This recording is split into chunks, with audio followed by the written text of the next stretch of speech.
ગામડાનો ધબકાર ચેનલના સૌ ખેડૂત મિત્રોને જય માતાજી. મિત્રો, આજે 14 મે અને બુધવાર. જીરાની બજારની વાત કરીએ તો મિત્રો જીરાની બજાર તૂટી હતી. ત્યાર પછી માવઠું આવ્યું. માવઠા પછી યુદ્ધ થયું એટલે પોર્ટ બંધ થઈ ગયા બહુ મોટી. ત્યાર પછી મંદી થઈ ગઈ. છેલ્લા 2 દિવસમાં 200 રૂપિયાનો સુધારો આવ્યો, પણ ક્યાંય સુધારો આપણને દેખાય એવું ના રહ્યું મિત્રો. સિંગાપુર ક્વોલિટીમાં સુધારો આવ્યો, વાયદામાં સુધારો આવ્યો. તો કાલે થોડોક ઘટ્યો સામાન્ય, પણ એની એક્સપાયરી પણ નજીક છે 20 મેની. હવે એની વાત કરીએ, રાજકોટ યાર્ડ બંધ હતું, 2-3 પેઢી કાચી પડતા, પણ કાલે સમાધાન થઈ ગયું છે. આજે પેન્ડિંગ માલોની હરાજી થશે. આવકો બપોર પછી કદાચ ખોલવાની જાહેરાત થાય.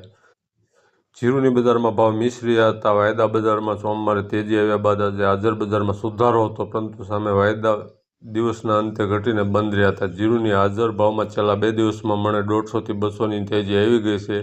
આગામી દિવસોમાં જીરુની બજારમાં વેપાર કેવા થાય છે તેના ઉપર આગળની બજારનો આધાર રહેલો છે. જીરુના નિકાસ વેપારો બહુ ઓછા છે, પરંતુ નિકાસકારોએ મણે ₹200નો વધારો કરી ભાવ 4600 ઉપર પહોંચ્યા હતા. જીરુમાં જો નિકાસ વેપારો થશે તો બજારને ટેકો મળે તેવી સંભાવના છે. એ સિવાય ખાસ કોઈ મોટી મૂવમેન્ટ દેખાતી નથી. બેન્ચમાર્ક જીરુ વાયદો ₹210 ઘટી 21,775ની સપાટી પર બંધ્યો હતો. ઊંઝામાં સોમવારે પૂનમની રજા બાદ મંગળવારે આવક 2 દિવસની સાથે મળી 16,000 બોરીની થઈ હતી. હવે બુધવારે 5 થી 7,000 બોરી આસપાસ આવક થાય તેવો અંદાજ છે. જીરુની આવક હવે ભાવ વધશે તો જ વધે તેવી સંભાવના છે. એ સિવાય જળવાઈ રહેશે. ગોંડલમાં પણ ખાસ કોઈ મોટી આવક નથી.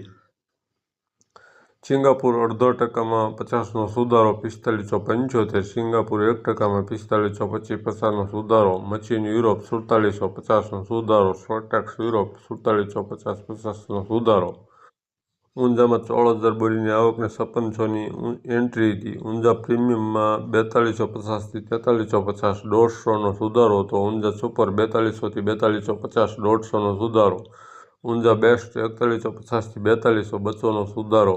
ઊંઝા મીડિયમ 4100 થી 4150 250નો સુધારો. ઊંઝા એવરેજ 4000 થી 4100. હવે આપણે પાછળથી જોઈ લઈએ આપણા યાર્ડના આવકો અને ભાવ.